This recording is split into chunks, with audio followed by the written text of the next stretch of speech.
One Piece Film Red. Kevin returns. Welcome, everyone, to Tokyo Podfathers. We're here to discuss the recently released in the U.S. One Piece Red movie. Film Red. Film Red with scar. You have to say the scar marks. One Piece Film Red scar marks, and it's everywhere. And I'm Ton of Bacon. We have Base Becker here on the return. I go by Funkmaster Bex, but yeah. Sorry, dude. I like Base Becker. That's how I met you. All right. As I place the hat on your head, I'm like, don't worry, dude. Don't worry. It's just a name. Don't worry. Funkmaster Bex. And then our special guest today, you know him as a huge fan of the brand of One Piece, obviously, not the podcast. It's 8bitkevin. Hey, hold up. Don't sell yourself short. You guys are great. Hi, everyone. Hey. So, we've had him on the show before. I'm kind of curious. What was the last episode you were on? Conventions. You were on the convention episode. He was on merchandise. This was years ago. You were on that episode that too. I don't remember. Years honestly. ago. So some of y'all listening probably don't know me or remember me. But hi. It's like a new generation. It's literally a new generation of anime fans are like, who's this guy? This is back in the day. For real though, we should have an episode. I've been poking Kevin about this, but we need to have an episode about like anime clothing or anime streetwear, because I feel like that has changed in the last 5 or 6 years. Oh, yes, definitely, absolutely. Yeah, another time. But yeah, the One Piece film Red. Now, just to point out, there's obviously massive spoilers for the movie, massive spoilers for the actual anime itself. Myself and Kevin are manga readers, and Bex, you're an anime watcher for One Piece, and you're back in like episode 200, right? Yes. How are you liking One Piece or something? Yeah, your niece Blue. It's like a little bit past Skypiea, I think. I think that's it's not that far back. It's legitimately been like 5 years since I've watched the show, so like I don't remember. So let me ask you this then: what do you like about One Piece? First of all, I think I like the world building. I think that is like the main draw of the series. Like, watch it. Like, to go back to the movie or to touch upon the movie, there is so many things happening in this world. This feels like a very real world, despite being like not real at all, if that makes sense. Like, it's wow, this was completely thought out. Like, Oda has an idea for every single one of these characters. Like, every character has their own superpower, their own abilities, and their own personality. And I'm just thinking, like, how does he do that? Right? Like, that's pretty impressive. And that, like, there's this, I guess it kind of makes sense to have this world full of islands and pirates who are all different from each other. It's cool because you're like, it's kind of a big map that hasn't been totally explored yet, right? Like, we're kind of exploring it as the show goes on, if that makes sense, right? Yeah. But I like the world, I like the characters. I'm not really into finding the One Piece because it's not that interesting to me. I'm just like, I'm here for the ride, if that makes sense. Definitely. The true One Piece is the friends we made along the way, so to speak. You said, Kevin, that Oda confirmed that it's not that, right? The One Piece, it's an actual thing. Oh no, that would be pretty corny, right? Yeah. Right. In the SBS or the what's in the volumes, like the questionnaire stuff that he answers, he basically confirmed like, no, it's not friendship. There's an actual thing. So anyone that memes the friendship along the way, I always see it like, come on, man, like he's explicit. Yeah, but I have the friendship now, and like that's all I want. I'm like, hey, that's fair. That's totally fair. Maybe it's our One Piece, not Luffy's. Right. But when One Piece does end, I assume, Becker, you're gonna be there for that. You're gonna be like, cool. I mean, we're all gonna be there for that, right? I was there all along, guys. We're all gonna be in our like late 30s when that happens. Like, not to be a downer, but I guarantee you, people are just gonna read a Wikipedia article and then go on social media and be like, yo, like that One Piece ending though. This was mid. Yo, hyped the mid. Dude, there's people like that. They're just gonna like when the wave of One Piece is like at an all-time high, and it's high now. You know what I mean? Like, I was hyped when I saw that footage of Times Square, and then One Piece Red film took over for like a minute for the trailer. I was like, oh, dude, like it's bigger than ever, and I think that's what got me fairly excited for this. Through the quarantine, definitely the One Piece fandom has exploded exponentially, and that really, of course, what a better time to read one of the extremely long manga. Like,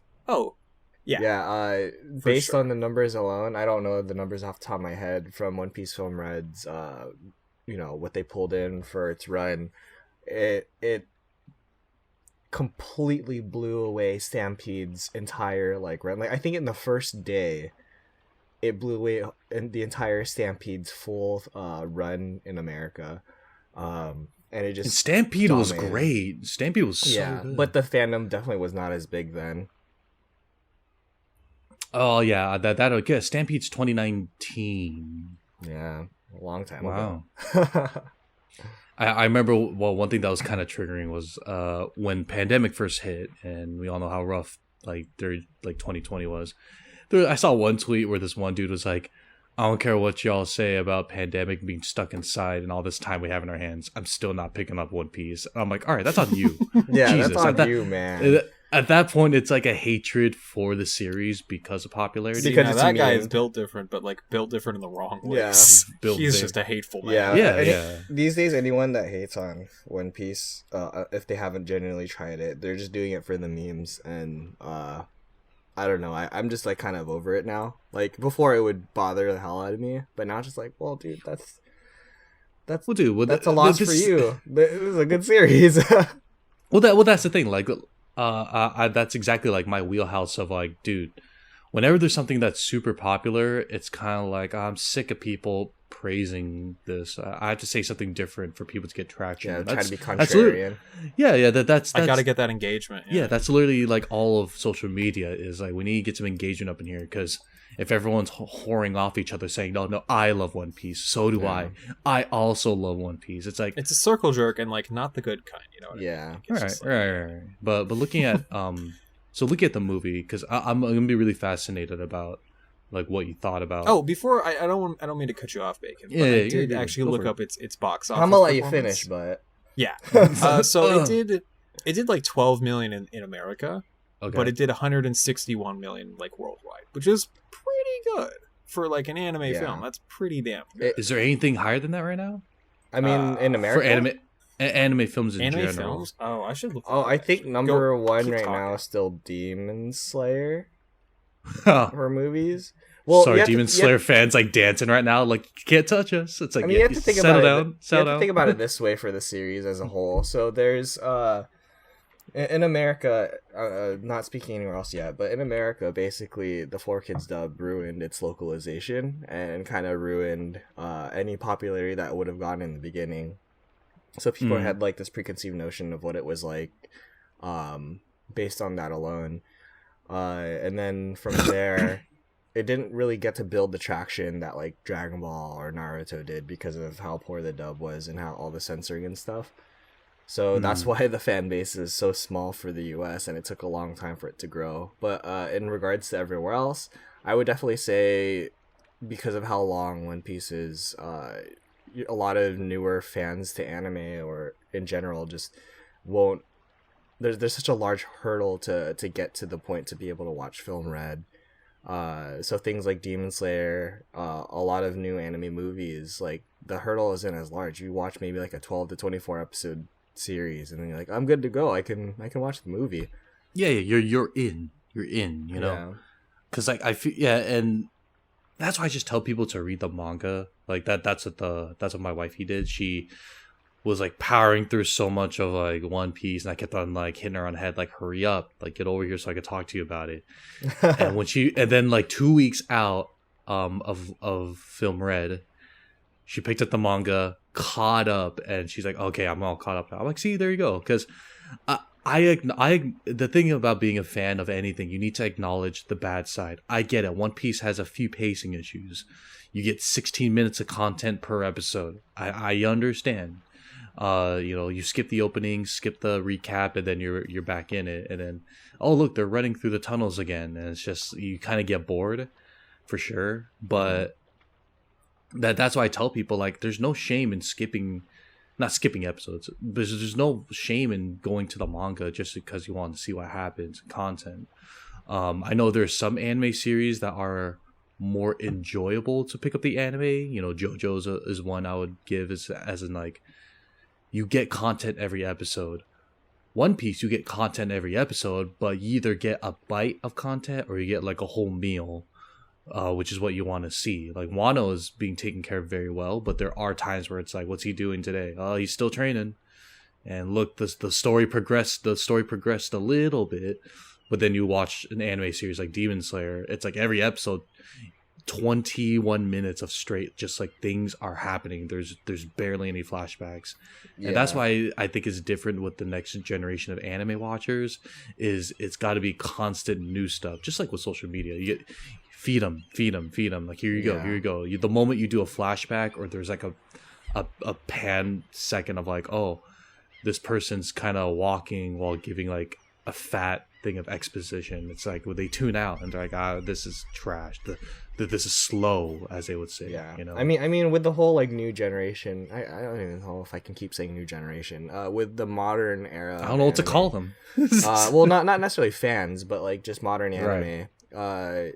Everything is in seasons, and so you have the benefit of doing a season, so 12 to 24 episodes or however many you need to do, and then ending the season, and then allowing the source material to keep going forward, and then like, okay, yeah, we'll pick up another season, versus One Piece, where it was during a time when they just decide, I mean, they're still continuing with it, a time when like, let's just keep pumping out episodes no matter what, and then you catch up and they're like, well, now what? We gotta pad the episode so we can keep letting the manga go forward without stopping the amount of episodes that we put out.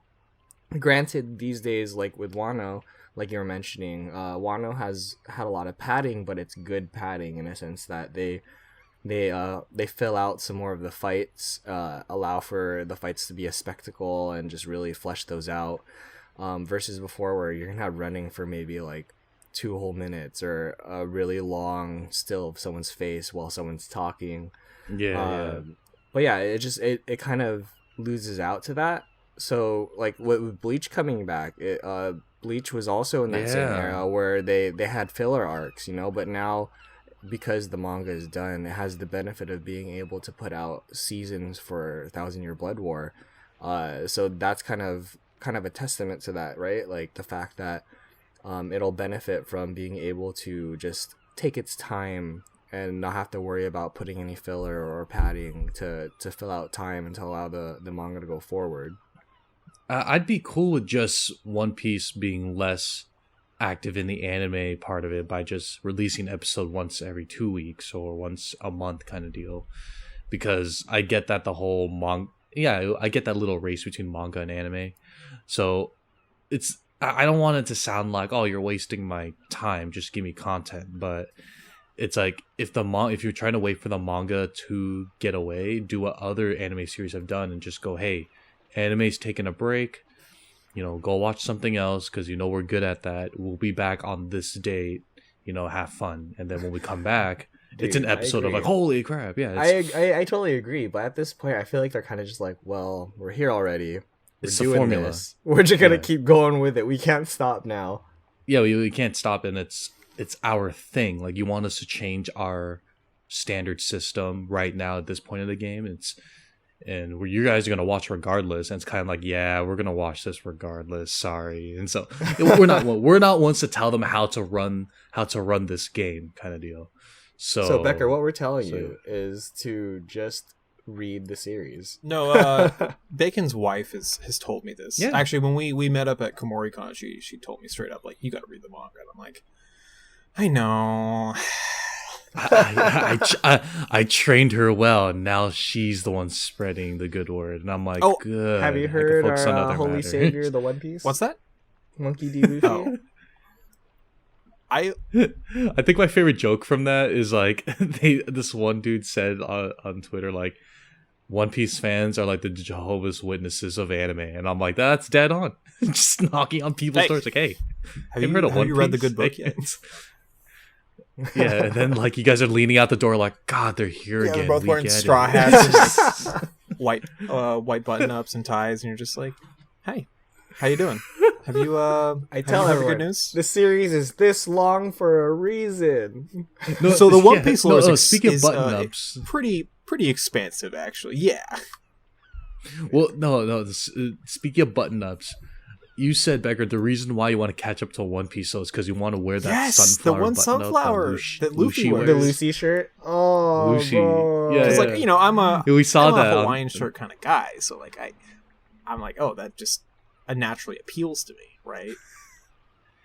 I think you're right. That dude, Kevin, you should have seen Becker, man. He's looking good. Dude, he's always been looking good. What are you talking about? Well, now I look better. Dude, he looks better because, like, not to put you in the spot, Becker, but dude, like he asked for some weightlifting advice from me, and now, dude, his weight's melting off. Dude, he's looking sweet, man, bro.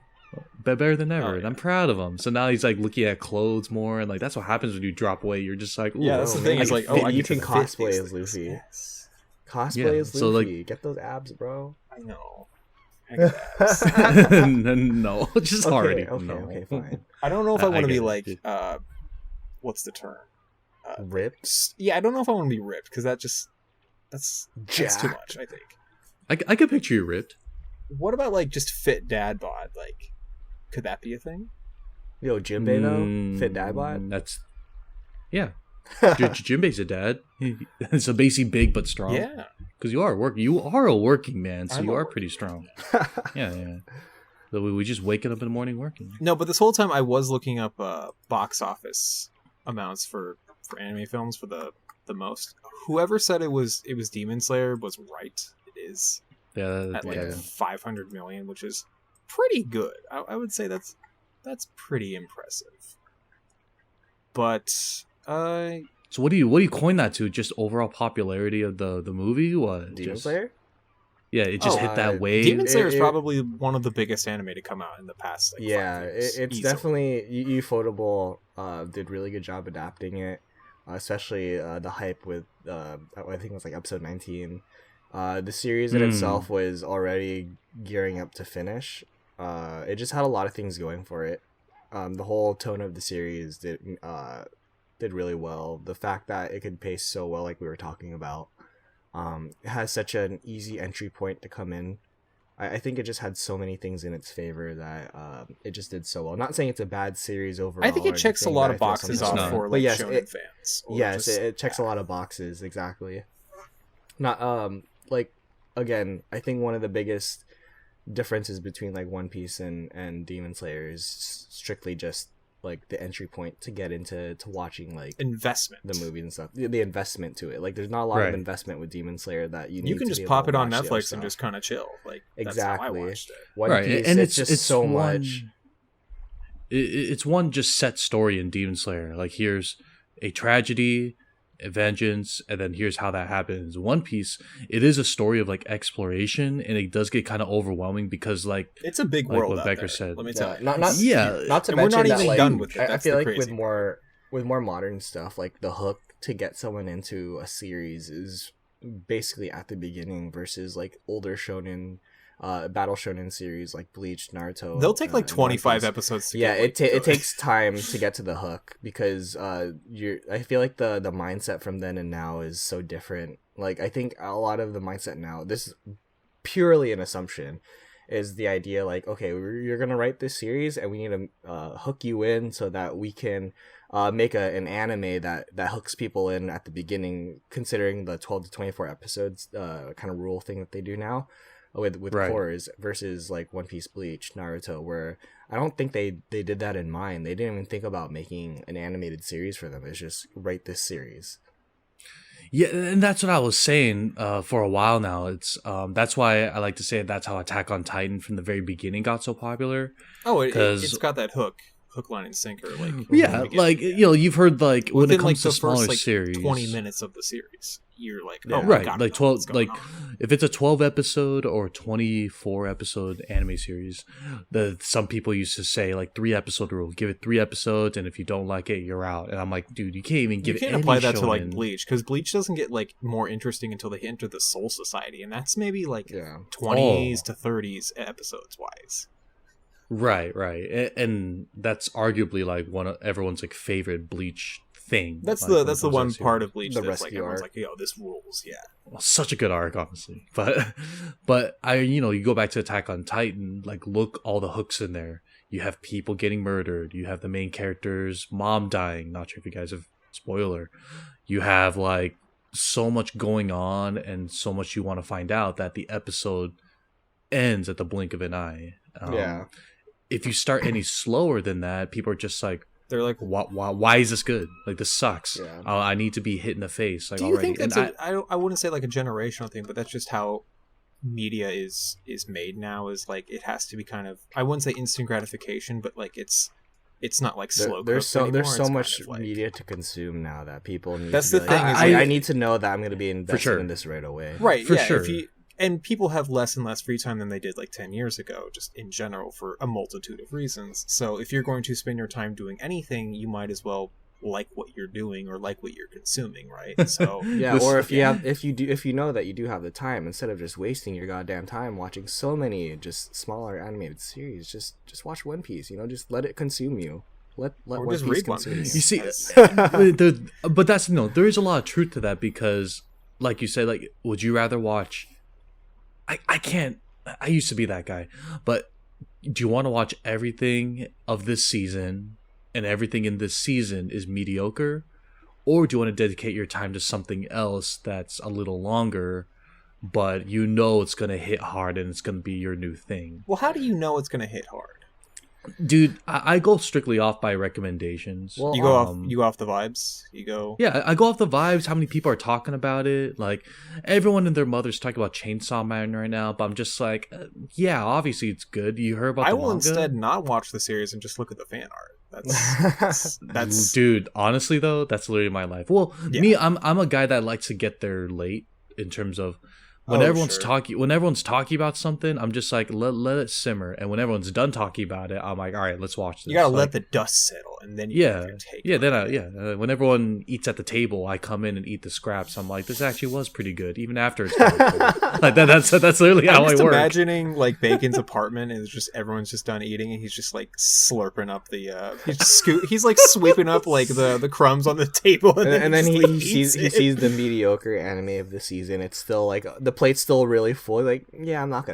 He's like, no one you know wanted what? that." It's still Yeah. warm. I'm gonna eat Well, it. true though. Like the first few bites were great, but why didn't everyone finish it? It's like it's not that great now that it was great when it came right out the oven. I'm like, see, it was just Yeah, momentum. it's like cold cheese. Like, oh, this was great as soon as it was warm, and now it's cold. It's like, oh, you can't reheat it. It's not, the Dude, same, yeah. dude, I was dying when I saw this one meme with the girl from Dress Up Darling, Marin. Yeah. There's that meme of the old lady. Like, remember when I was best girl? That's nice, Grandma. Get back in the retirement home. I'm like, dude, the anime is like a year old, and everyone's like, yeah, she's done. Not Like, even a year old. Some anime just get like tossed aside like weeks after. Like, Yeah. everyone you was said like, that one time, Kevin, that like Zoomers, they just consume social media content with Yeah, so hours. the idea is like with TikTok Boom. that or I guess the meme kind of psychology is that like if you have the same meme, just any meme, think of any arbitrary meme in your head, Gen X, I believe, or like the boomer generation and stuff, they can look at that same meme on their feed, maybe like it pops up once every few weeks or something, or every couple weeks, and it'll still be funny to them. You'll see the millennial generation, our generation, see the same meme maybe like a few times a week. So or a few times a day, and at they're already a sick of it, higher yeah. frequency.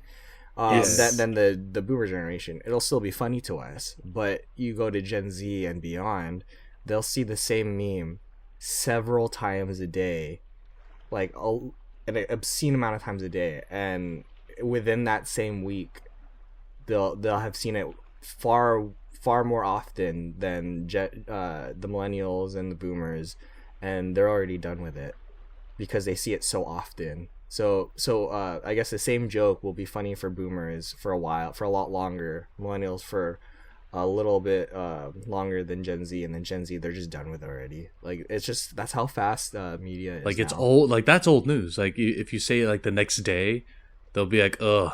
Like, you know, like that. You're like, I'm already sick of this meme. Yeah. Oh, yeah. Like, wait, it's the meme just came out like 2 hours ago. What are you talking about? Exactly. Yeah, this is fresh. It's like, no, they've already made a parody. They've already made a song Actually, parody. stale meme. Yeah. They see the already meme, made- and in the same day, there's already 50 million videos. They're of already parodies. hipsters about the meme. Dude, Like, that meme was Right. like so 1 hour ago.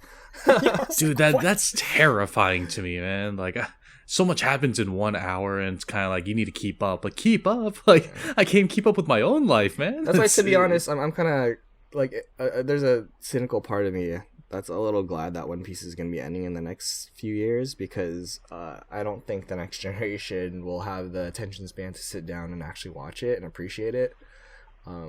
I don't even know if we're gonna stop. Like, part of me feels like we're not even gonna have 12 episode like seasons anymore. It'll just be like 6 episodes.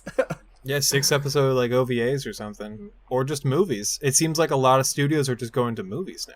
Yeah, Like, I that's feel like at almost- this point, anime fans are kind of like this. Like a joke from someone else, but like anime fans are kind of like CEOs when it comes to anime. It's like we walk into the first episode and go, "This better be important. This better be worth my time." All right, and then it's just like when it's This not, could have been you an just email, you know. yeah, this. It's right. You're right. This anime could have been an email. What happens? This anime They could have fall been in a love. wiki summary. Yeah, it's like I could have just read this. What? How many chapters is this series? 10 manga chapters? What the hell? And yeah, so it's insane. Like One Piece with the whole world building, I think that's the fun part of it. But no one wants to see world building. Everyone looks at the main character and be but like, hey, like he's gonna be Pirate King. Okay, he's gonna be Pirate King. That's it. I'm done with this anime. And like even some people have told me that they're like, I wonder what happens in One Piece. What if he doesn't become the Pirate King? Like, That'd be Wouldn't that be a hilarious. twist? That'd be hilarious. So I'm it like, oh, depends. Honestly, like, yes, I would love for him to be the Pirate King. Yes, but he's gonna do it. depending on the way it happens, if he were not to become the Pirate King, I feel like it wouldn't necessarily be entirely mad, because there are memes out there for. I guess we have already said spoiler alert for folks, so you know, just more manga spoilers, I guess. Of course. Brace yourself. Buggy will constantly fall forward, and if he falls forward to be the I was about Pirate to say, King, what if Buggy I would not becomes be king mad. of the pirates? I would was not gonna be say- mad, honestly. It just goes Dude. with the memes. I think Oda would tease that as kind of like, like Buggy. And then everyone else in the world's like looking at the Wait, snail seriously, spawning. Buggy? So Yo, no, dude, Let's tell him. He's Tell an him emperor about it. of the sea. Wait, He's one of the Yonko. I didn't get to this part, obviously. So like this, okay, this is a little mind blowing. I'm not gonna. Yeah, so it's so funny. You're gonna It's love like, this. You're Oh, gonna like love Buggy this. manned up. So Let's go. basically, the 4 Yonko now are Shanks, Luffy, Blackbeard, and Buggy, because Luffy took out Kaido and Big Mom. So there are spots open for 2 more emperors. Wait, I don't mean to cut you off. Did we put a spoiler for like Yes. One Piece? Okay, Yes, at the at the beginning. very Okay, beginning. At the very beginning, but we Let's could spoil the re-record shit out of one it then. any- Let's go. Yeah. Yeah. You're gonna But, enjoy this, Spectre. But yeah, basically, Buggy is an emperor of the sea now solely due to the fact that he is now teamed up with Crocodile and Mihawk. And so so the funny part of it is that Bunny's henchman, basically he asked them to make a poster to talk about their new alliance called the Cross Guild. And in that poster, his that they had already spread across the world, Buggy is front and center. And so due to that, Buggy has now claimed the leadership position of this alliance, and now he's a Yonko of the Sea, because who is following him? The greatest swordsman in the world, and Crocodile. Yeah, and like the numbers and people like there's these standards that they hold for like here's how it takes to be a Yonko. You need X amount of people, X amount of territory, a bounty of this much, or combined bounty of like your crew. It's so funny that again, coincidence. I think what shocked me was the very fact that when I first saw that frame, I was like, wait, he's an Emperor of the Sea, and second, why the hell would Mihawk and Crocodile even think of following him? And then they tied it over. They were like holding they were like choking out. Yeah, they're like, who the hell made you the leader?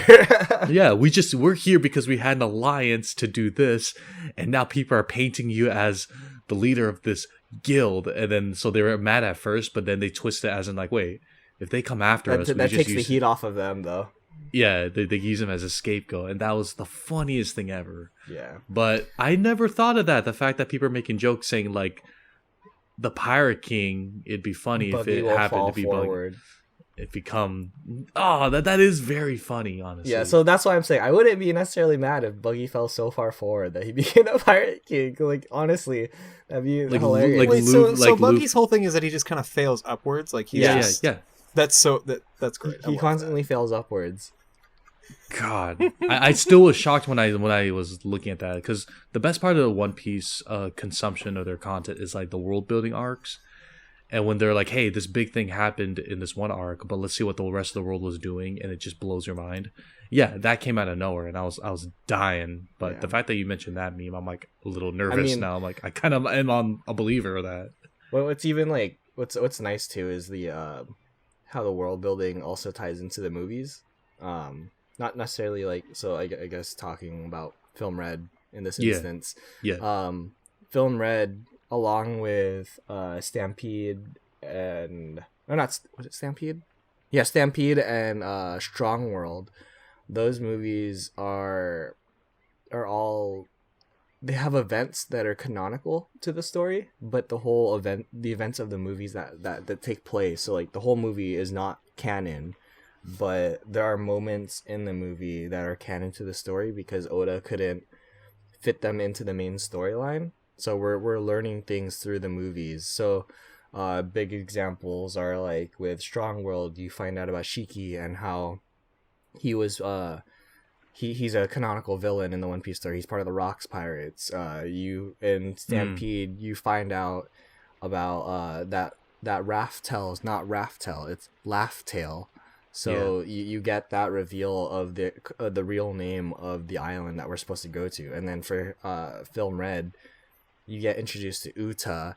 You get introduced to basically the idea of how Shanks is like why his bounty is so high so early on. You get to learn about how Shanks found Uta and how Roger found Shanks. You know, there's so many things in there. The whole so like I guess we're getting into Film Red now, right?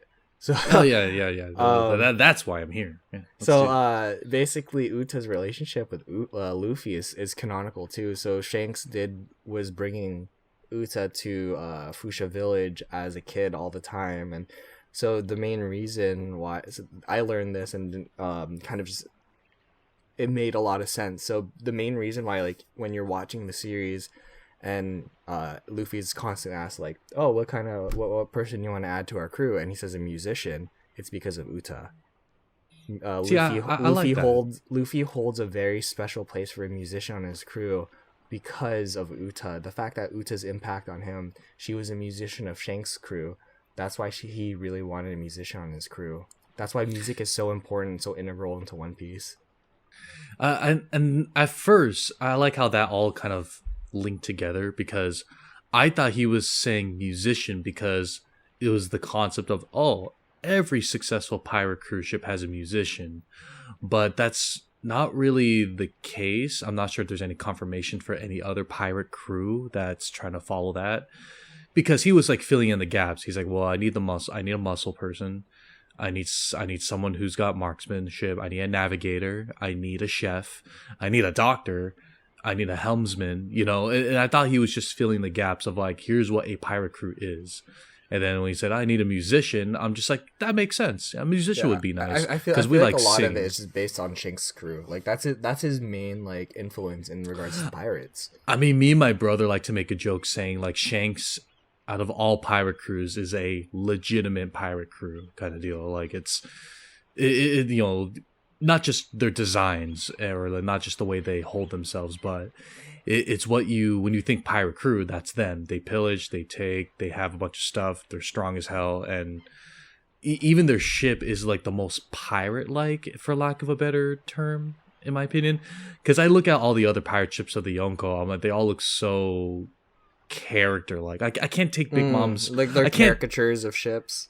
Exactly. I can't take Big Mom's ship seriously. The one that the face is moving, like I'm like Yeah. No, but then you look at Red Hair's ship. I'm like, oh, dude, like that's scary. Like seeing that on the horizon. I mean, Bartolomeo's ship is just Luffy.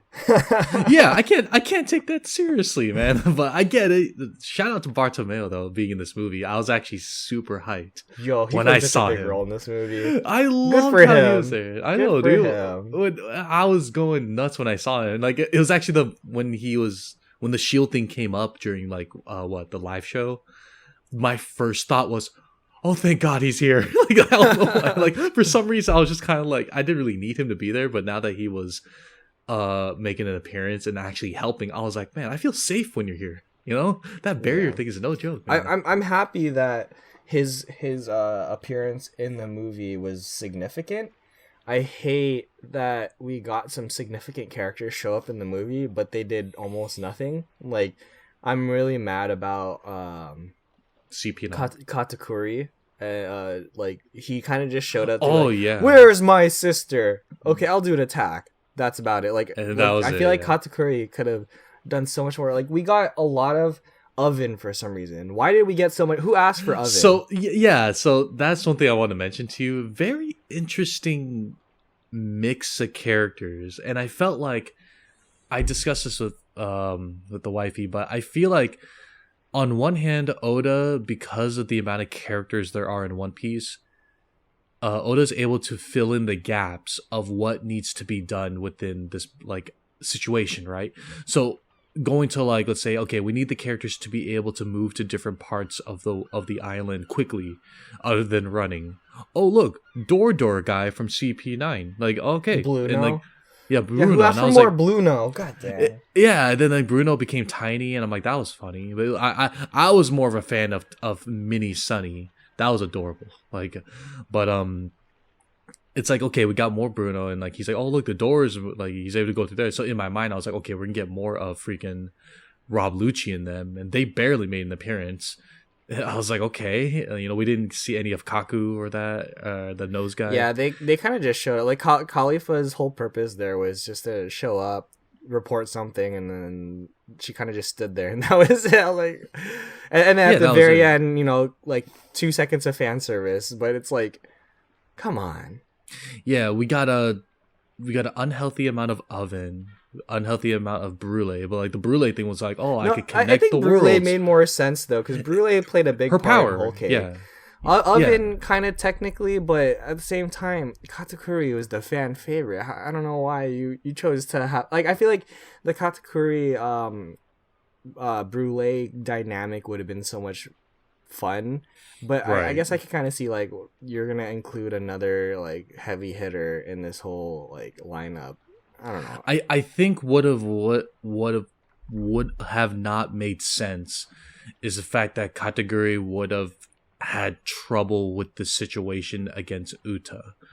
You know what I mean? Like if he's held as such a high bounty, high power, right hand man of the Whole Cake Pirates, and yet you have him being restrained against that little trick that Uta did to have them restrained against the musical chords or like the tapestry, right? And when they were all stuck there, I kind of feel like seeing a high powered character taken down so easily would have destroyed the fact that this 1 billion bounty pirate is just being manhandled like so easily. I think that's the point they're trying to get across. I mean, like, when you hear about you could argue the same thing with like Sanji and Zoro, and Jinbei. Like they were restrained too. Like I don't know if that necessarily is the logic. I would just honestly think that maybe Oda just needed someone, because Oda helped with some of the stuff. Not he didn't, I don't think he wrote the whole movie, but I think they just needed Katakuri on the outside to do like the I can see through my sister's eyes, through a okay. I wanted to. So I don't mean to cut you guys off. This was the most confusing part of the movie because I didn't recognize 90% of the people on the screen. I'm like, oh, who are these about like at people? the end? I know Katakuri because people were creaming over Katakuri back when he was first introduced, like X number of years ago, right? Yeah. Great abs. The whole like I can see on the other side because of like through people's eyes thing. I don't know what that is. So basically, what they're saying through this is definitely a new power for me too. I had no idea they could do this, but yeah, I was a bit confused figuring out through observation hockey, they're able to, I guess, share their vision with someone else. Maybe it has to do with someone like close to them or another person using observation hockey. I don't know what criteria was required or how, like, what ability they needed to use the observation hockey to be able to view from someone else's eyes. I don't know, that part didn't make sense to me. That was kind of a new thing to show at that part of the series, I guess, because we had never beforehand, at least to my knowledge, been shown that someone can do that. Like, as far as we know, observation hockey, you get like future sight basically, and I guess for Usopp's case, he was able to like see a lot further for his sniper ability. But to this point, yeah, we haven't seen anyone like use another person's eyes to like view where they are. So yeah, that was different, but at the same time, I'm not like completely mad about it, considering that like we got Usopp and Yasopp interaction. Yes, that was so hype. So that's what I was kind of waiting for. So I like how we're like jump into this part of the story, because the one thing there were like a handful of things I was kind of like waiting for in this movie that had a feeling were gonna happen, and that was one of them. When they were talking about how the Shanks is here, like he's here in the other dimension, right? It's like, okay, in this point in the One Piece world, this is the closest the Straw Hat crew is in contact with the Red Hair Pirates, which in my opinion that's very significant. And so then I realized when they arrived and they were taking care of things in the real world and Straw Hats were stuck inside the dimension Uta world, I was like, yo, Usopp, this is the closest Yasopp is near you. Like, I hope they at least say hey to each other. You know what I mean? Like, I hope that happens. Yeah. But then when Usopp started focusing, he's like, wait, you're here. And he's like, yeah, I'm here, right? And I almost jumped out my seat. I was like, let's go. Our theater was so hype. Like, wait, did you have a hype theater? Like, was your theater very vocal during all the hype? I want to ask about your theater experiences. Yes. Sure. Yeah, let's jump there. So I'll start first because mine's very boring. Mine's probably even more boring. I'll tell you that. I was okay with it. There were only 5 people in the theater, including me. Very empty. So what day of the week did you see this? Friday night. So I think pretty borderline opening night. Like what time though? We were at 10 p.m. Oh, you were the later time. Much later time. Yeah, I'm guessing and I was like okay 7 with it. p.m. or 8 p.m. would probably be like that. I don't like packed theaters, not because pandemic, Same. but there are times where I'm so zoned into the movie. Here's the thing. Seeing movies with like other people in the theater is like a 50-50 experience. It really is. Really it really fun, is. And Kevin's got really great stories. He's got a great story on his end. I can't wait for his. But how was yours, Becker? That was mine. Very boring. So I was one of 4 people in my There you go. And I saw it at 7 p.m. on a Tuesday. Ooh. Oh, that's probably why too. Yeah. On a Tuesday. No, I got to go for the half-price tickets on Tuesdays. So that's true. We're balling on a budget. Good deals. See, that's the real One Piece right there. He saved money. My theater experience. It was Friday night. I also wanted to add that my showtime was moved by 30 minutes, and like my Regal app didn't tell me that, so I got it there like 45 minutes early because I don't want to sit through like all of the ads, right? Yeah. But you ended up doing it anyway. So I ended up sitting there for like 45 minutes in the theater. Damn, you're just chilling, dude. You're like, I was just chilling. I'm like, it was cold outside. I walked there. And fair enough. Oh. It's like it's a good walk. It's like about a mile. I'm like, fucking fine, bro. Yeah. Need the exercise. Yeah. So I just chilled there. I thought about ordering something, and I'm like, do I want to be like a little wasted for this One Piece movie? I mean, I was thinking, do I want to get a mojito? Like, do I want to like live it up a little bit? Yeah.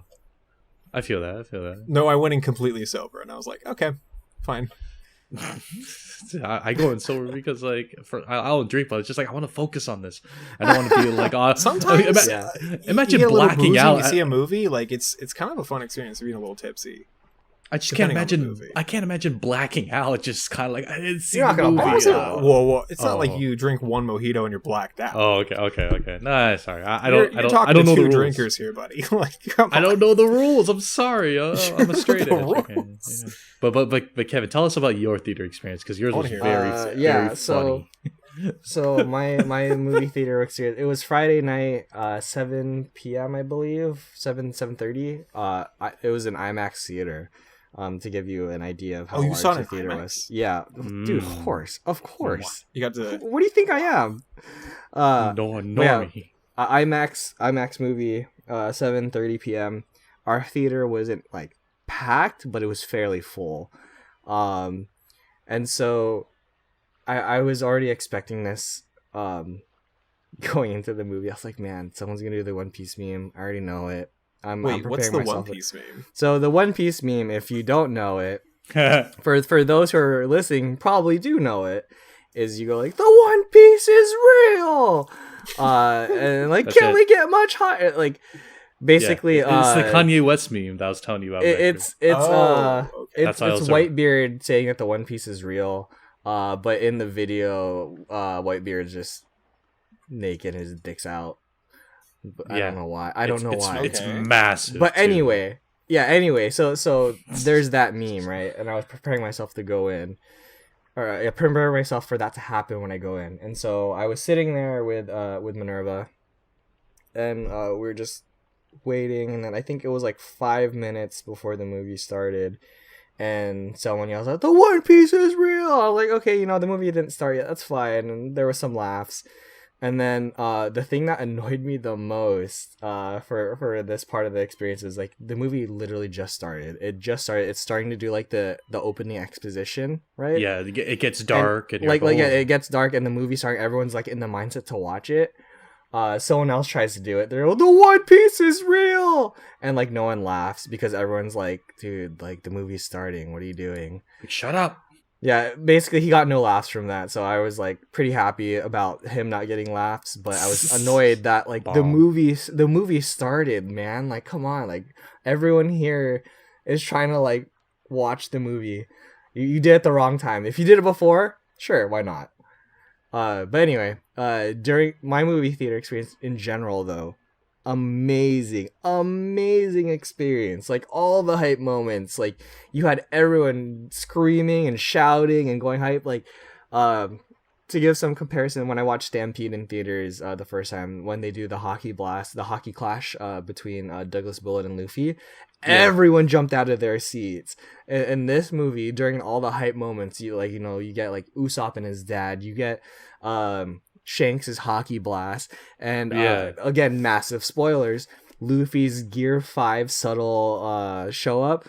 Everyone was like, oh my god! Yeah. It was That's what I was waiting for. Holy moly, man. Like, I remember before the movie even started, I was talking to Minerva and my old college roommate. We went together. And I was saying, like, what do you expect, like, from this movie? Like, because beforehand, people are already saying, like, if you don't read the manga, probably skip Film Red because there are spoilers. So I was, like, wondering what the spoilers were. And we were talking, like, hey, what do you guys think the spoiler is for this movie? And, my theory was, I think we're getting Gear 5 for the first time animated. Like, and they were saying, no, not at all. Like, why would they do it here? Dude, I was in that so department when it showed too. up, I was like, oh my god, yes! Yeah, Yes! I was in that department too of just like, I feel like we're gonna see it. So, because, and another spoiler in my honest opinion was, like, they said it a little bit in the subtitles, obviously, but like when they were talking about when Luffy first arrived on the island, some of the people there who were there for the live show were like, oh, who is that? And they're like, oh, that's Monkey D. Luffy, the Straw Hat Captain, the Straw Hat crew. And someone's like, wait, that's the new 5th Emperor. And in my mind, I'm just like, oh yeah, if my wifey was there and she read that, she would have been like, I didn't know that he was the 5th declared Emperor. the 5th emperor after Whole Cake. So I guess we can kind of like, it's weird though, the where you would place Film Red chronologically if this were like a canon thing. it doesn't make sense to fit it anywhere other than like after Whole Cake and sometime before or during Wano, because like Right. you get the Gear 5th thing, and it's like, but that's like the Yeah. end of Wano.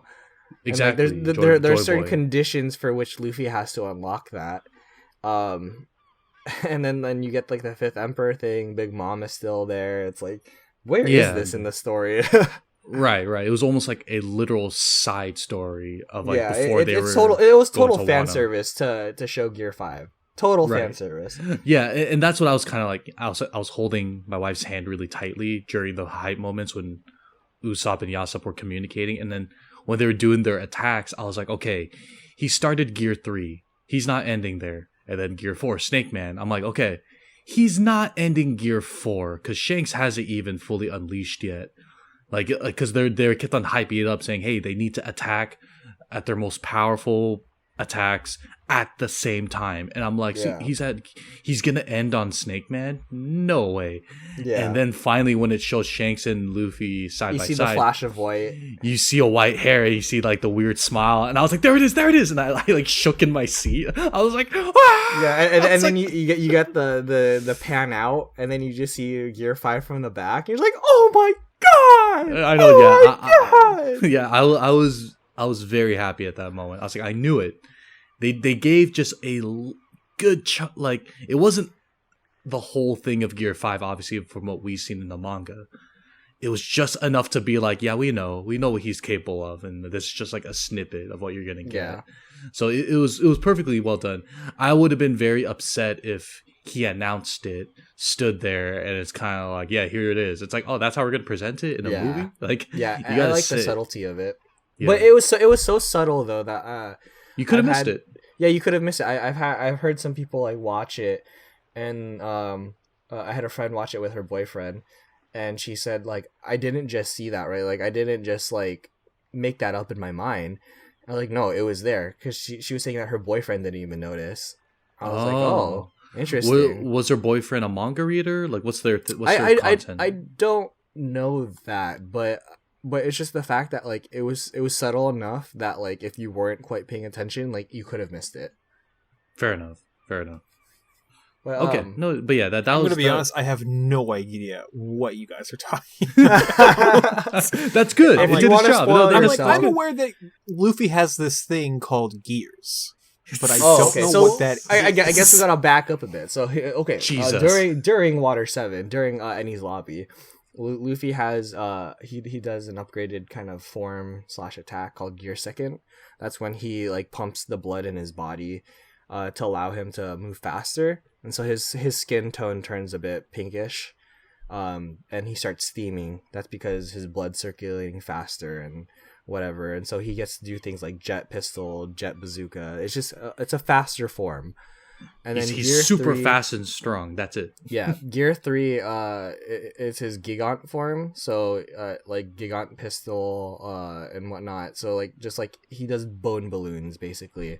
He fills in his bones with air, and it causes him to allow to kick and attack with like bigger limbs essentially. The drawback initially was that he has to shrink because he didn't know how to control it yet, but he doesn't do that anymore because Yeah, he's starting. So you may have seen artwork of Luffy, Becker, where it's like he's really big, he's really muscular. He looks kind of like one of those gods from like Japanese folklore with the smoke around him. And I like, have the seen big this. arms. Yes. That's Gear 4, And I was like, oh, that's an interesting interpretation of Luffy. So yeah, Luffy's Gear, It's not. Gear 4 is different in a sense that Gear 4 kind of combines what Luffy did with second and third, but he now knows Haki. He knows Armament Haki. So Armament Haki is this power system in One Piece where you coat your body in this like I Steel. don't know, it's like energy or something, Yeah. and it allows you to do things like one of the biggest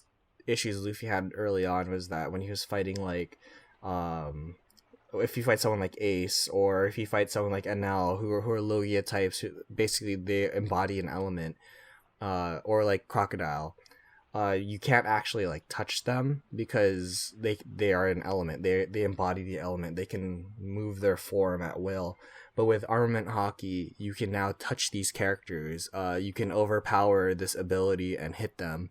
So he coats his body in armament hockey and combines it with other aspects basically to create new forms. So Gear 4 is extended in a sense that now he has like several forms for it. He has Bound Man, which basically is all power. And then he has Tank Man, which is all defense. But Tank Man to me is like kind of a half-assed form where he was just really full and just needed to use his hockey. No, And then that's there's a real Snake form. Man, which is like speed. And you get these three forms, and then the next part is Gear 5, where Luffy's Devil Fruit awakens. So this is where the major spoilers for One Piece are. So again, major spoilers for One Piece manga if you are not reading it. The anime is almost there, but essentially you find out that Luffy's Devil Fruit. So initially you know it as a paramecia. So his body his body's rubber. That's what a paramecia is. Like he's not embodying the element. He is not the element of rubber per se, but he becomes rubber, or he is rubber. And then from there you find out actually in this part that he's not only just a paramecia, he's also a zoan type. So zoan types are like, you know them as animals. So like Chopper's a human zoan type. He can turn to like a human forms. You see Pell, he's I think like a falcon or something like that. You know, just those are zone types. They turn into other things. But Luffy's is a human zone type, but a legendary model or mythical model of it, of the Joy Boy, of Nika the sun god. And so you find out that when Luffy awakens his Devil Fruit through certain... People are thinking that, like, I think this is more of a theory, less of a confirmed, like, actual requirement, but the idea is that Luffy had to die in order for his Devil Fruit to awaken. So during the fight with Kaido, Kaido deals a fatal blow to Luffy, and he's falling. But during that part, you just kind of see him melting a bit. And the idea is that that Kaido was always constantly trying to kill himself because he knew that that was one of the requirements to become Joy Boy is in death. And so Luffy becomes all white and basically embodies Joy Boy, Nika, the sun god, and he can manipulate anything to basically think of like Tom and Jerry, Looney Tunes, and all that stuff. That's what Luffy is. He has Looney Tune powers. Like he takes Kaido and he like jumps him like a jump rope. You know, he takes a bolt of lightning and grabs it, and basically it's rubber. You know, like he can do whatever he needs to do. Like his limit is his imagination, and it's awesome. Yeah, so he's confirmed as most likely the prophecy that they hear about with the sun god and Joy Boy and all that stuff. Because like you see shadows of it in the manga of this being skipping through the sun with like an enormous smile through a silhouette, and you're like, interesting, who is this sun god? And then all of a sudden it's starting to line up where this character who's smiling, laughing, and stuff like that is Luffy. And so now they're saying like, confirmed, that's Joy Boy, so he could be the answer to whatever's in Laugh Tale is pretty much what's going on. Yeah, a lot of lore here, Becker. Yeah, you basically learn from the five elders that like they knew all along that Luffy's Devil Fruit was this, but they just they needed confirmation basically that it was. Like they weren't 100% sure. And also the idea that Shanks's crew stole this Devil Fruit away, and the idea that they knew what it was all along. And a lot of people now theorize based on this that because this kind of ties in with Film Red in a sense, but Shanks was visiting Fuchsia Village because the theory is that he knew that Ace was there, and he knows that Ace is the son of Gold Roger. Oh, and he's trying to give it to the idea Ace. was that they were gonna give this Devil Fruit to Ace because it was Gold Roger's son. But Luffy got to it instead. And a lot of people are now thinking like, well, if the Gum Gum Fruit is a zone type, and the zone type Devil Fruits in their natural state have somewhat of a will of their own, people are thinking, well, maybe the Gum Gum Devil Fruit chose Luffy in the end, you know, like when Luffy's standing in front of that chest where the Gum Gum Fruit is, maybe it was causing drawing Luffy to it. And so now there's this whole idea like, well, is there destiny, is there fate, is there the idea of a chosen one in One Piece, like what is this, like how does this tie in with the lore? So there's a lot going on with it that Oda has implicated through introducing the Devil Fruit in this way, through revealing Gear 5 and Joy Boy, and what it means for Shanks to have been visiting Fuchsia Village all this time. So there's just so many ideas out there, and that's crazy, like to know that like this series that like people like love to shit on, that it's just this wacky wacky pirate series, but it's like, no, like Oda has planned this stuff and has like put such deep lore and meaning into everything that he does, that when you tie it back up to the beginning, like you're still learning new things that could have happened, that he could have thought of.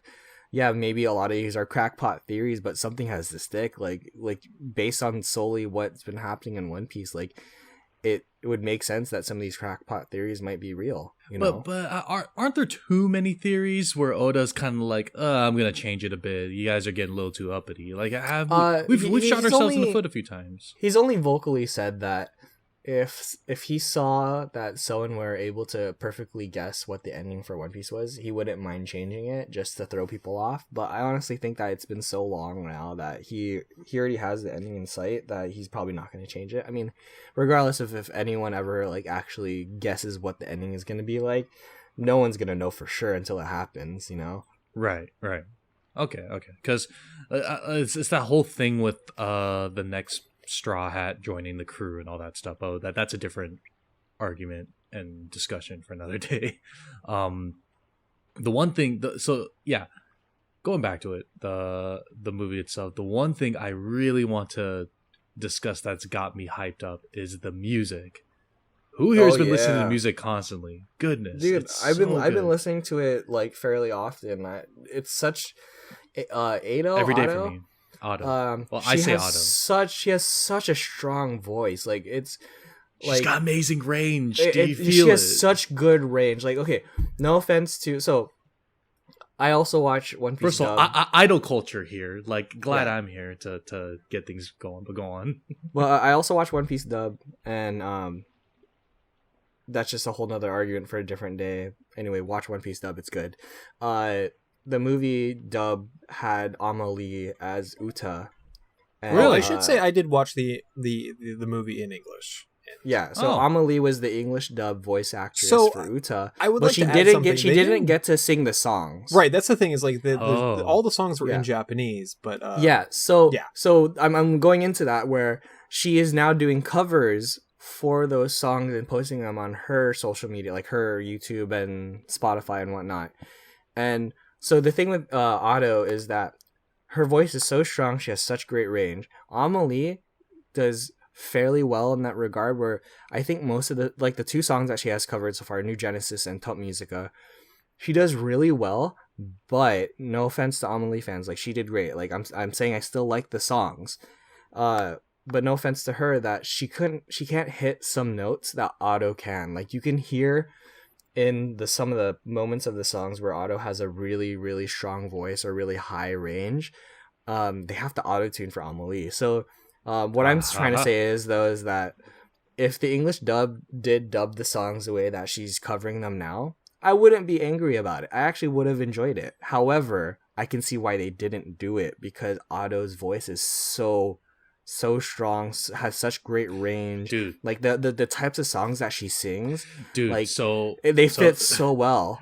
So my favorite song out of the selection on the original soundtrack is I think it's called Backlight. Yeah, Backlight's probably one of the best songs. Dude, when I heard that, so when Uta was like saying like, no, you guys are staying here at this concert, and then end up restraining and kidnapping, quote unquote, the Straw Hats, and she was singing Backlight, dude, I was like tightening up in my seat. I was like, oh, this is my jam, like right here. Like I need more of this. And yet you only get like 30 seconds of that one.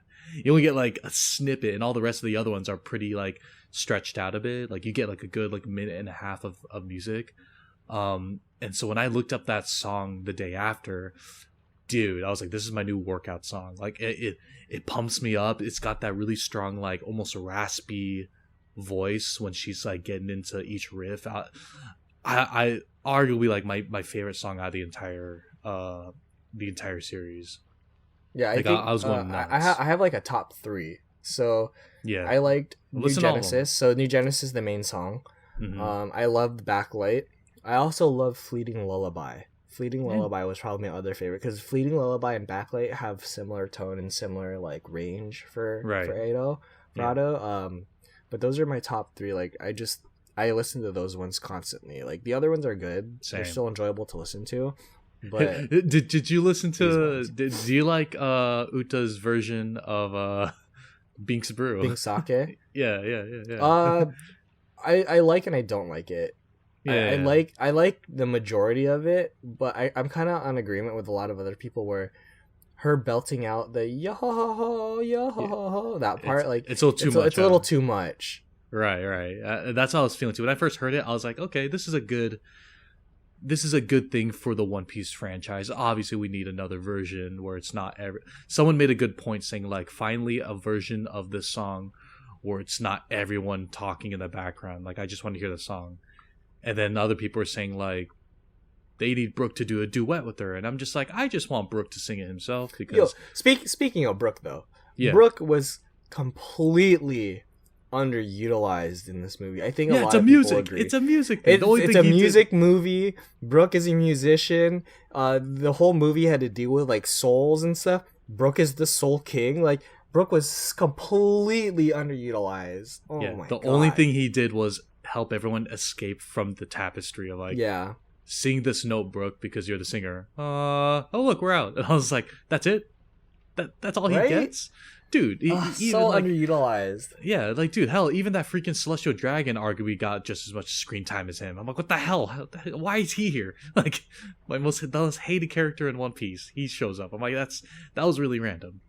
But my top 3 when it comes to music is number 1 is Backlight. Like, I can't stop listening to that. Number 2 is Top Musica for me because I absolutely love, like, I do not want to say yandere, like, at all. That's not what that is.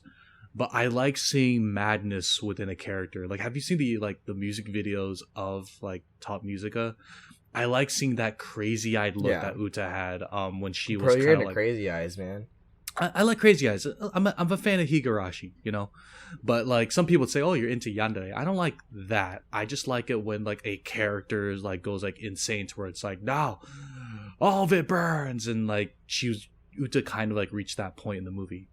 So, and that's the thing me and the wifey were like laughing about was when Uta went crazy when she was singing Top Musica, and the final boss of the movie came out, and you see this really scary CGI'd monster, this music like caricature.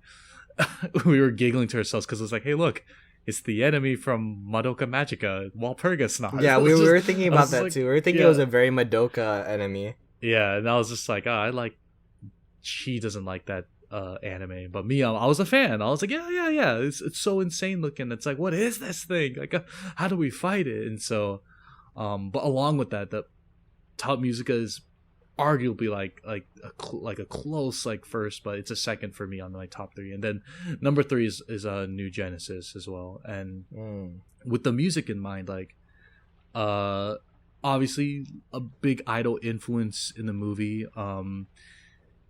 To tell you this from like I don't want to say formal idol fan. I haven't been into it lately, but you know, I was kind of tempted to bring my light sticks to the movie theater, but I was kind of like, nah, this isn't. I bet people. See, while I was watching this, I was thinking, yes, I'm still alive. We are, aren't we all? Aren't we? We are, sure. Yes, we are. Thank you for getting the reference. I'm glad I could provide one Piece reference. Dude, you're always welcome to the crew, no matter how much you've watched. There's room on the ship, yeah. What was I gonna say? Oh, as I was watching, I'm like thinking, oh, Bacon's gonna fucking love this movie because there is a Thank fucking you. idol. I was thinking that too. I was like, oh, it's an idol movie. And No, it's but like full on yeah. performances that go like, I don't know how many performances there are. I think there's like less There's than like 10. 4. There's a right. good amount of them. I'm like, oh, it's not even just one So- performance. I'm just thinking like, wow. So This is if I his if I may capitalize on that, thank you for thinking of me as you guys watch this movie. But it was something I was kind of trying to predict in terms of how the movie would go, right? Because if we get into the actual story, when Uta was performing and trying to make this sort of like a heaven of like, hey, no one dies here, we have food. We're going to be here celebrating our happiness together through music forever, right? Mm-hmm. Forever is a very long time. Our own lives are fairly long right now, right? So with me as an idol fan, you do have that thought sometimes of like, damn, like I'm out here in this concert. This is so much fun. Like, I don't want this to end, right? But in reality, and I'm glad they sort of highlighted it when Uta was trying to explain to everyone, saying, no, I'm serious. Like, this is it. Like, this is the place. Like, you're staying here. And other people, it was mixed. And there were fans who were like, yeah, but, like, I got work tomorrow. Or, yeah, this is great and all, but, like, I have a family. I have stuff that I've been working on that I want to go back to. Yeah, like, I want to go back home because I have obligations. And other fans were like, hell yeah, dude. Life back home is rough. I hate it there. I want to stay here. And I love how it was mixed.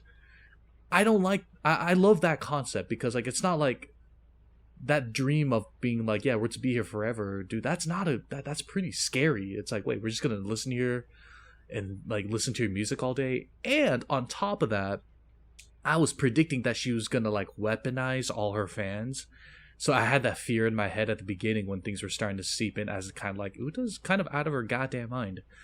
One of my greatest fears when it comes to the idol fan base, and this is all idol fan bases, my fear was when I like look around and I think to myself, wow, there's a lot of people in that stadium.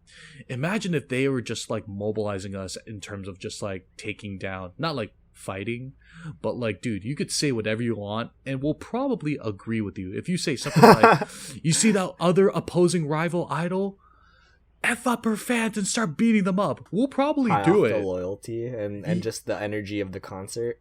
Yeah, I'm not gonna say which fans are like that today, but the very concept of a weaponized fan base is scary. And so I thought it was gonna go down that road, but no, it was more of just kind of like a utopia. Well, it kind of did. In a way. Yeah, exactly. Yeah, kind of. I would agree. Yeah, it wasn't as like crazy as I thought though, because I thought she was gonna be like, all right, everyone here, we're gonna take down the world government. I was like, that's not gonna happen. It's just like, no. Like one good squad, like one good battleship could kill all these innocent people here. But I found it interesting that she really was trying to create a perfect world. Like even when like the Navy soldiers got injured, she was like, oh God, I gotta help them. And seeing her like fiddle around trying to help people who were injured was a little, I won't say jarring, but it was kind of like, whoa, like you're really not well. And it starts to seep out. She went through a great deal of trauma. Just I mean a lot of other One Piece characters, she's a very traumatic character. She's very tragic in a sense that, like, she has this power that she didn't realize she had, and then basically destroyed a whole island, raised everything, and she ends up, I guess, blaming Shanks in the long run, even though she finds out it's weird because like she finds out that she didn't actually do it.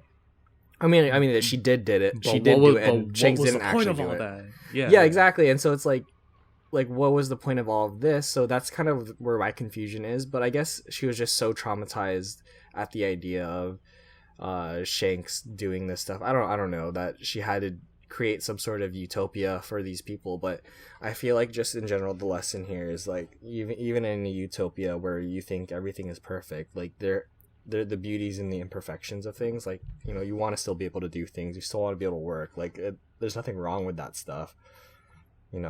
Yeah. The thing that was I always end up bringing it back to like me at like a Love Live concert, which I've only been to 2 in the US, so I haven't really been to a legit one. But I do think about, it's like, man, I want to leave. Like I'm tired, man. Like at the end, it's like I want to get out of here. And so when she kept on entertaining the fact of like we're here forever, I'll feed you and all that stuff, I was like, nah, like that doesn't sound fun at all. Like Yeah. I want to go home. I want to chill out. And don't get me wrong, I'm a fan, but I can't imagine being at a Love Live concert for more than 4 hours, because those concerts are like 3 or 3.5 hours. After at the 4 hour mark, you're just kind of like, all right, later, Uta. You know, it's just like we're out of here. And like I kind of like how those kids were like, yeah, I gotta go tend to my sheep. And I'm like, oh, that's a good kid. He's got work ethic. Tend to my But sheep. yeah, and it's just like, no, you're staying. It's like, you're out of your mind. And it's just, I was just dying. I was like, this is for sure like how it would turn out. Also, wait, what do you guys think of Uta's character design? Because I want to quote. She's got the different colors hair. You like her design? Yeah, it's fine. I mean, like, yeah.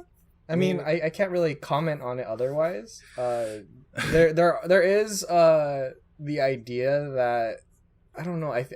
Like her design has shown up kind of, or elements of her design have kind of shown up in the current arc of One Piece, where some characters are like having headphones, and I think it also ties in with like how part of her design in the movie has like wings and stuff, and so people are thinking, maybe what if she is, I think they kind of allude to it too, at least the elders. They say like she's like a descendant of something. I think she's like an important race that's important to the story or in the lore of One Piece.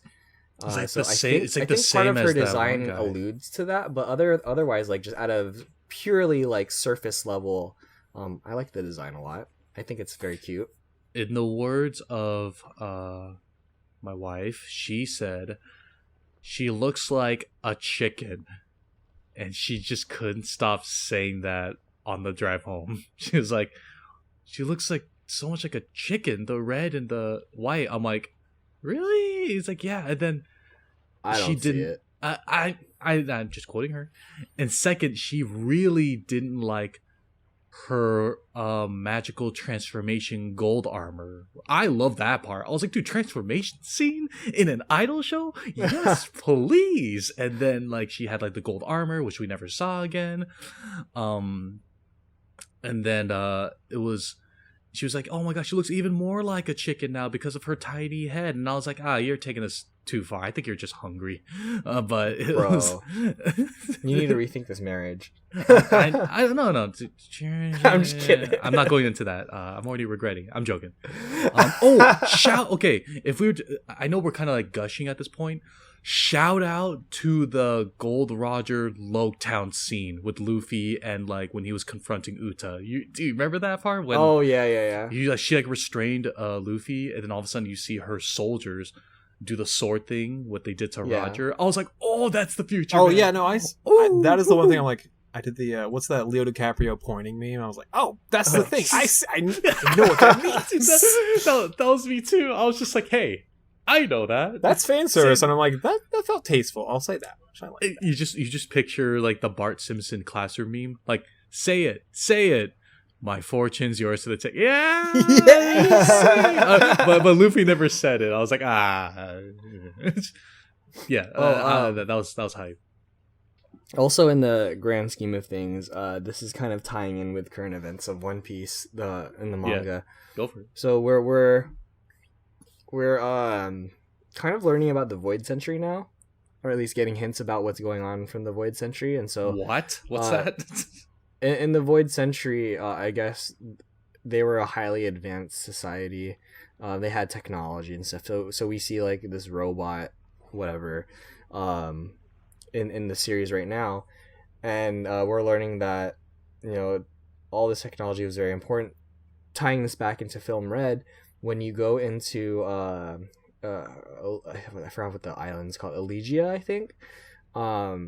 Below the island, when they're trying to find the top music sheets and stuff, we see robots and stuff down there, and so people are starting to now theorize, like, because that kind of ties in with the One Piece lore, like theorizing that like these robots that are below this island are tied into the Void Century. Like that's how old this stuff is.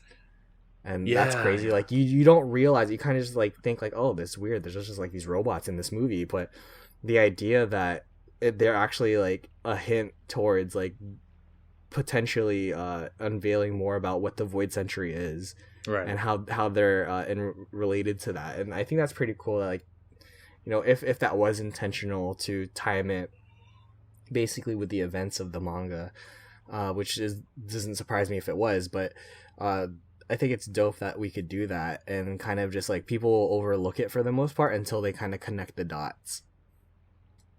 So I didn't I did not notice that, to be honest. So thanks for pointing out. I feel like when it comes to these One Piece movies, I'm trying to figure out whether or not like someone not watching the One Piece movie, they're pretty much gonna be fine, right? Like even though a lot of these movies are very servicey to like the One Piece fan base and all that stuff, I feel like if they get, you don't necessarily need to watch the movies. Yeah, because I don't want to be to the point where when you're trying to catch up to One Piece, there's always a question of, do I need to watch the movie in order to get this one piece of information? And most of the time it's no, and I like that balance. But I also like that there's a kind of marketing factor to it, saying, hey, if you watch this movie though, you're gonna like it because of what they're gonna take from the current canonized story of like, oh crap, like, I heard there's something crazy that goes on there. It's been like acclaimed really well. Because when it comes to shonen movies, like great example, Dragon Ball Z, there are movies that are good and movies to just skip. And shout out to Bio Broly. And it's like, I always get weirded out like that, because I always ask myself, like, who was this movie for? And Oda's doing a great job with the One Piece movies. He's basically saying these movies are literally for the fans. I'm going to give them what they want, do some nods at the main story, and let them see what they want to see in beautiful animation. And I feel like there has yet to be a One Piece movie where you just go, that wasn't needed. I did not like that at all. when you really think about it, early One Piece movies were like that. They were in the same realm as like Naruto movies, Dragon Ball movies, Bleach movies, where you didn't really need to watch it. It was just for the fan service and the fact that you just wanted more content. So yeah, for most of the movies before Strong World, I believe that was kind of the consensus, that you didn't need to necessarily watch any of these movies. They were just there for you, except for Film 6. You should watch Film 6. It's probably one of like the best One Piece movies of all time. It's a Hosoda movie. So if you like things like Mirai, or was it Girl Who Leapt Through Time, or is that Shinkai? Girl Who Leapt Through Time is also the guy you're talking about. Yeah, Wolf Children. So if you like that director, watch Film 6. He directed that whole movie. Absolutely beautiful. But yeah, other than that movie, from Strong World forward, the movies were more interesting. I think, like I said, Strong World, Stampede, and Film Red, I believe, are the only movies that offer some sort of canon to the series. Right. Film Gold and... Am I missing one? Oh, Film Gold and Z were still very entertaining movies. Like, you could definitely watch those and enjoy them. I don't think they offer canon to the story, but they're still really enjoyable to watch. But prior to them, I think basically Strong World forward are like the epitome of One Piece movies right now. Nice. With the exception of Film 6. Okay. Yeah, so I understand where you're coming from. I think Right. that definitely relates to modern One Piece movies, not necessarily like the older ones. The older ones were just fodder, in my opinion. Like, you could watch them, but they don't offer much more for Kevin, you. I assume you've seen all of these. I've seen probably some, because some of them are just recap movies with extra stuff in it. Like, that's pretty sketchy. I do not. There's count Alabasta those. retelling. There's Drum Island retelling. I think there's one more retelling movie, but it's weird because it's like, for the Drum Island one, the story of Chopper, you get that story, but I think Robin is there already, and I think Frankie too. So it's like this weird like retelling with extra like content that wouldn't have been there normally. Like, it still follows the same formula as the original arc when it was being told, but has some like extra enemies, different fights. It's purely like if you just wanted to watch it for the fan service of it all. Like literal fan service with Nami? No, not or... that kind of fan service. Damn. Not the plotty kind of fan service. Damn it. There was a little bit of plotty fan service with Nami in this movie. There was one Oh shot. yeah. It was during the time I when actually she's trying to giggled 'cause I contact just thought I was like, Brule. this is so stupid. Yeah, when she's trying to contact Oh. Brule, and she kind of just like bouncing around. I was like, oh, that's what they were doing with this scene. Oh, yeah. Not mad about it. No, but- I'm never mad about this saga. I'm not mad, right? Yeah. No. But Oh, there was man. definitely fan service with Khalifa in the end credits. If you stuck around for that, she's just in the bathtub with her bubbles. Hell yeah, dude. I love Why didn't you tell me this earlier? God. Oh, speaking of end credits, before I forget Yeah, to even but- talk no, about it. Yeah, before we Bon get out Clay here. lives. Bon Yeah. Clay is alive. See, that I missed. Me and the wifey were too busy discussing the movie, and we completely missed that. I was like, Yeah, whoops. so you get a shot of like 5 or so seconds of Bon Clay and Impel down. You don't see his face because he's just like turned away, but that's enough confirmation for me to know that Bon Clay lives, and we know that one of these days he will reunite with Luffy and the crew, and it'll be amazing. I'm just waiting for that day. Yeah, I got nothing else. Great movie. Check it out. Try it out. Yeah, Like, really good like, movie. I don't know if I could personally recommend this movie because I was kind of confused for a good fraction of it. Well, you But, only are only like I mean, 200 episodes This in. is what I get for choosing, because I didn't know it was going to be like really, like, I guess, I thought it was going to be a little bit more of a standalone movie. I don't know why I thought this. And then I get into it and I'm like, oh, I don't know what's going on. What's this? Yeah, whoops. I did think I thought it looked nice, and I was like, oh, this is. I'm not like bored, right? I'm just more like, oh, I don't know what that in particular means. There's a guy that looks like Luffy with pink hair, and he's with this other guy, who makes circles into like that are portals. I think. What are they? It's called door, right? Yeah, the door. So guy, yeah, you had Kobe from. Yeah. So if you remember Kobe from the beginning of the Kobe. series, he's went through puberty. He's learned a lot. He's got stronger. So that's why he looks so different. And then Bluno from CP0, who has the door fruit ability. So they're working together. Well, they have to work together, but they're kind of opposing teams within the world government. But yeah. Oh, I gotta ask, Kevin, what do you think of Chopper in this movie? Do you think there need to be more Chopper? Because you're a big Chopper guy. I do love Chopper. I do love me some Chopper. I think in general though, for the crew, they kind of didn't shine as much as I feel like I wanted. They them showed to. up in like the beginning, and then Yeah, Showed that's beginning, they and were then kind they of fought in the those middle. stone monsters, and that I was mean, Yeah. it makes sense. It's kind of a Luffy movie. It was a Think Luffy about it. Uta movie, so they had Yeah. more of the focus. But I kind of liked and disliked it. I liked it because it allowed for other characters that normally don't get to shine the ability to shine and have some focus, regardless of the choice of the character. Like, regardless of my feelings of the choices of some of the characters, right. it allowed for them to be brought forward into the spotlight. But I would have loved to see more of the crew. I mean, you can't get tired. I would have loved to see more Chopper and Sunny interaction because they're both like little chibi characters. Oh, Sunny was so adorable. So Mm. adorable. I love Sunny so much. Sunny-kun. So yeah, dude, it's just.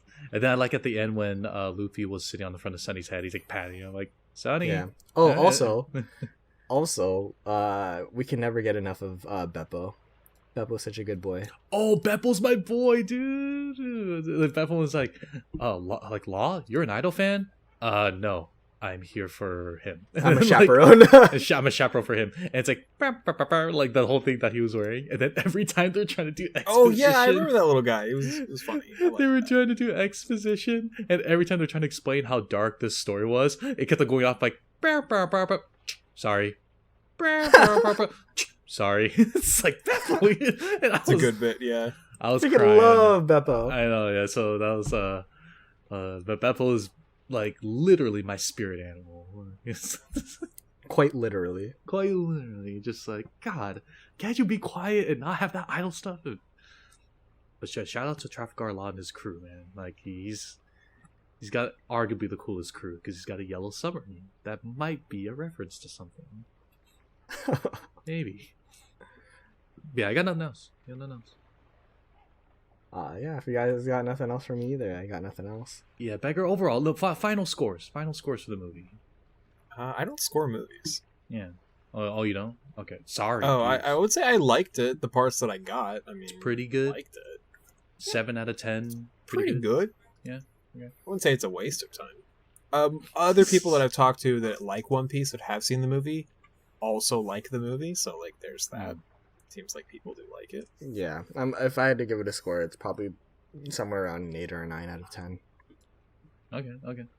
Yeah, I put it at at a 9 out of 10 just because I'm a sucker for just like really good soundtracks. Dude, go listen to Backlight. Oh god, just like the power behind it. Just inject that. I know into my the next time I meet up with Bacon, he's just going to be blasting this in his car for sure.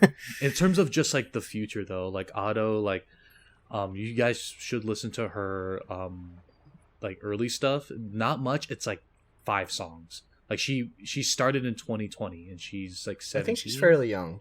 Yes, she was born in 2002, and I'm just like, God, I'm old. But with One Piece, with the success of One Piece Film Red and Otto kind of like being projected like towards popularity because of like her performances in here for singing, I wouldn't be surprised if we start seeing more of her. I wouldn't be surprised if, let's say, she did a few live shows and she showed up at Anime Expo. I'm gonna call it right now. I'm gonna think that she's gonna make an appearance at Anime Expo. Yo, if she does, we're going. I'm so down to going. Like I have a feeling, just kind of like we're gonna see a lot more of her in the future. You know, so those are my final thoughts on like the future and stuff like that. But yeah, all right. If there's nothing else, great job. One Piece Film Red. Thanks for having me, guys. Check it out. Yeah, don't you guys want to plug your channel? Like plug your. Oh yeah, plugs. I'll do a plug because go for it. You're the guest. Yeah, sure. So first of all, before I do my quick plug, we need more VV in One Piece. Just putting that out there. Anyway, so please, man, that's it. Should have been 10 out of 10 if VV made an appearance. That's what. That's why it's an 8. Oh. But anyway, check us out. Bacon and I are also part of a group. If you don't know us already, we're the Naruto Run guys from Anime TV. Still check us out. Our 3 mil view video. I'm gonna hardcore plug that in there because even though it's kind of trash, it got 3 mil views. I'm also 8bitkevin, and I post videos about Pokemon cards and in the future One Piece cards. So check out my channel. One Piece TCG plays might be happening.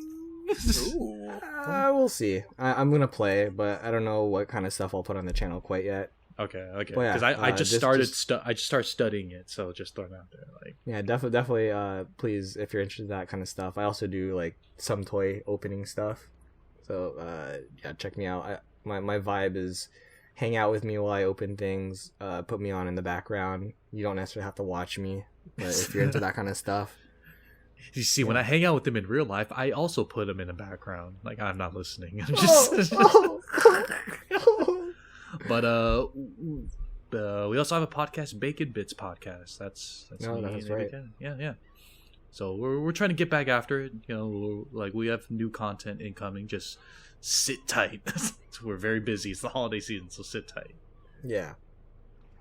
But yeah, thank you guys for the good episode. I hope we've made a very convincing case to you, Becker, to pick up One Piece full time. So no pressure. Please do it. So next One Piece movie, Becker's like, yeah, I still haven't caught up. And we're like, okay. I'm gonna be even more lost. I'm even more lost. What's going on? Who's that guy? That's Gold Roger. Oh, I did. Oh, I know Gold Roger. Come on. We all know. I love Gold Roger. All right. Thank you guys for listening. We'll see you guys next time. Next time on the podcast. Actually, I don't know who's steering this ship, you know what I mean? Like, I don't know the vibes. I was gone for like a quarter of a year. Fuck if I know. I think I'm just gonna go lift some weights. I hope everyone has a good day. I'm gonna be king of the podcast. I'm kidding. I'm not gonna do that shit.